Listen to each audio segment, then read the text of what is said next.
Assalamualaikum warahmatullahi wabarakatuh. Salam jumpa kembali dengan channel Bapak Abdul Muhid Amniftah Sentani Jayapura. Sahabat-sahabatku petani yang berbahagia di mana saja berada. Nah, pada pagi hari ini saya mau memberikan tips yaitu perawatan bayam dalam musim penghujan. Mudah-mudahan hal ini bisa membantu ataupun bisa menambah wawasan atau pengetahuan pada saudara-saudaraku semuanya, khususnya petani sayur. Untuk mengatasi bayam di waktu musim penghujan, yaitu got yang ini, yang parit sebelah ini, antara bayam merah dengan bayam hijau itu kan ada parit toh. Nah, ini harus diperdalam dengan tujuan supaya tanah atau media tanam tersebut bisa tuntas airnya. Jika hal itu tidak dilakukan maka terjadi suatu kendala, yaitu pertumbuhan bayam tidak bisa normal seperti musim kemarau. Nah, seperti contoh ini mari kita lihat, memang saya berikan contoh untuk bukti bagaimana hasil daripada tanaman bayam musim penghujan yang gotnya kurang begitu dalam. Nah, ini kita lihat lah, ini warnanya pun tidak bisa cerah hijau, warnanya agak kekuningan dan pertumbuhannya agak lambat. Itu karena terlalu banyaknya air atau kandungan air yang ada di dalam media tanam. Prakteknya sama saja, bayam merah pun juga demikian. Pokoknya bayam lah, bayam merah, bayam doreng ataupun bayam hijau. Jadi kita lakukan got atau parit yang ada di sela-sela antara tanah satu bedeng atau antara media tanam yang satu dengan media yang tanam yang lain itu harus agak dalam dengan tujuan media tanam bisa tuntas. Dan maksudnya tuntas itu airnya itu bisa tuntas, kadar air yang ada di dalam media tanam itu enggak terlalu banyak. Adapun kendala atau penyakit yang menyerang yang sering terjadi ada di bayam musim penghujan yaitu berontok. Yang maksudnya berontok di sini, nah di sini enggak ada tadi daun-daun tersebut biasanya bintik-bintik putih itu menyebar, itu adalah jamur. Bisa dikatakan virus yang bisa menyebar jika ada satu atau dua daun saja yang kena, maka dalam jangka waktu 3 hari maka bisa merata satu bedeng ataupun beberapa bedeng pun yang di sebelahnya akan terkena penyakit yang namanya berontok dan tidak laku untuk dijual. Yang satu, yang kedua, munculnya berontok tersebut ada gerimis, ada waktu gerimis terus lalu ataupun hujan, lalu hujannya berhenti, muncullah matahari dan kita belum sempat untuk menyiram atau menghilangkan air hujan yang menempel di daun-daunan itu, termasuk di daun bayam ataupun kangkung. Maka hal itu juga menimbulkan namanya berontok atau cacar daun.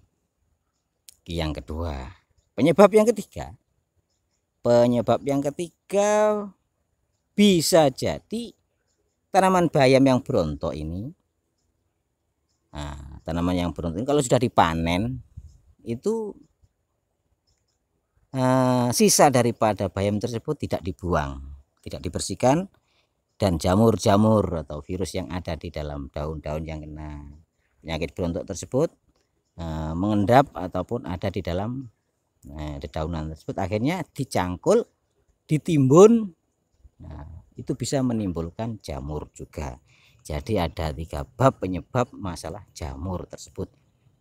Tidak saya ulangi lagi, mudah-mudahan paham. Sekarang cara penanggulangannya. Yang pertama, penanggulangan pertama yaitu apabila kuning karena banyak kadar air, yaitu got diperdalam. Yang kedua, setelah kena air hujan atau gerimis terus itu panas, maka jalan satu-satunya sebelum kita terlambat maka bayam tersebut harus disiram dengan atau dikompres dengan air biasa dengan cara disemprot bisa, ataupun dikocor, maksudnya disemprot dengan air biasa. Kendala yang ketiga atau penanganan yang ketiga, apabila panen dan di situ ada bayam yang dipanen itu berontok, maka lebih baik dibersihkan atau disemprot dengan rumput supaya kering mati. Nanti kalau sudah kering baru dicangkul atau dibersihkan, dibuang ke tempat yang agak jauh. Setelah itu disemprot dengan rumput untuk menetralisir agar betul-betul jamur yang ada di dalam atau penyakit berontok atau virus yang ada di dedaunan tersebut mati ataupun kering. Itu cara atau teori yang Pak D praktekkan. Alhamdulillah itu sudah berhasil. Masih yang dari Kalimantan yang sedang belajar di universitas jurusan SPD. Nah, kemarin tanya karena selama 1 tahun menanam kangkung dan bayam selalu berontok, maka inilah solusinya, jalan keluarnya. Adapun seandainya sudah terjangkit adanya berontok tersebut 1 atau 2 batang atau daun, itu maka lebih baik dicabut dan disemprot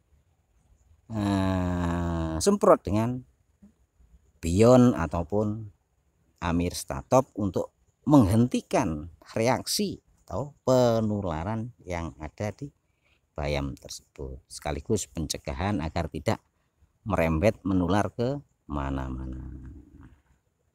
Itu masalah bayam.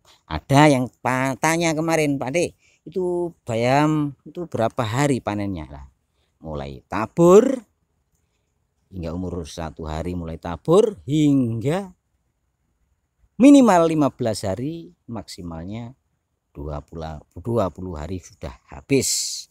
Apabila 20 hari belum dicabut, maka bayam tersebut kepanjangan, seandainya dijual kurang begitu laku. Bagusnya adalah umur 15 hari sampai umur 18 hari. Kiranya cukup sekian informasi atau tata cara perawatan tanaman bayam di musim penghujan. Oh iya, ada satu ini, bagaimana kalau sudah kuning, terjadi kuning semacam ini, Pak D? Nah, semacam ini kuning. Nah, kita lihat, nah ini kuning, bagaimana cara pengenangannya, Pak D? Ini bisa, walaupun toh sudah kuning begini masih bisa diatasi. Dengan apa? Dengan semprotan daun yang namanya Gandasil D ataupun green tonic, dan dikasih pupuk, yaitu pupuk MPK. Kalau ada pupuk kandang juga lebih bagus. Kurang lebihnya mohon maaf jika ada kesalahan.